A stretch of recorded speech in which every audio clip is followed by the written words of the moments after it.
మరియు అతని కుటుంబం సొదొమ అనే ప్రాంతంలో నివాసం ఉంటున్నారు. ఆదికాండం 19వ అధ్యాయంలో దేవుడు సొదొమ మరియు గొమొర్రాలను వారి యొక్క దుష్టత్వం కారణంగా నాశనం చేయాలి అని అనుకున్నప్పుడు అదే ప్రాంతంలో నివాసం ఉంటున్నటువంటి లోతును అతని కుటుంబాన్ని రక్షించడానికి ఆయన దేవదూతలను పంపాడు. ఆ దేవదూతలు లోతుతో దేవుడు ఈ పట్టణాన్ని నాశనం చేస్తున్నాడు కాబట్టి దేవుని కనికరం నీ కుటుంబం మీద ఉంది, నువ్వు ఈ ప్రాంతం నుండి పారిపో, వెనక్కి తిరిగి చూడొద్దు అని ఆజ్ఞాపిస్తారు. అయితే లోతు భార్య వెనక్కి తిరిగి చూసింది. ఫలితంగా ఆమె ఉప్పు స్తంభముగా మారిపోయింది. ఆమె పేరు బైబిల్లో లిఖించబడలేదు, కానీ కొన్ని యూదు సాంప్రదాయాలలో అడో లేదా ఎడిత్ అని పిలుస్తారు.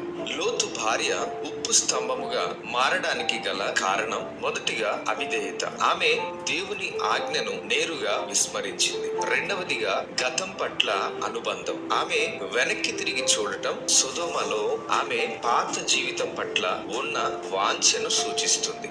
దేవుని ఆజ్ఞకు లోబడినటువంటి స్త్రీగా, పాపాన్ని ప్రేమించేటటువంటి స్త్రీగా, స్వేచ్ఛను కోరుకునే స్త్రీగా, లోకాశలతో నిండినటువంటి స్త్రీగా పరిగణించబడింది. అందుకే ప్రభు అయిన యేసు లూకా సువార్త 17వ అధ్యాయం 32వ వచనంలో ఆమె యొక్క జీవితాన్ని ఒక హెచ్చరికగా ప్రస్తావించారు. ఆమె యొక్క అవిధేయత తన ప్రాణాన్నే కోల్పోయే విధంగా చేసింది. కాబట్టి దేవుని ఆజ్ఞకు లోబడని మనస్సు గాని, పాపాన్ని ప్రేమించే మనస్సు గాని, స్వేచ్ఛను కోరుకునే మనస్సు గాని, లోకాశలతో నిండిన మనస్సు గాని మనలో ఉంటే ఇప్పుడే దానిని విడిచిపెడదాం.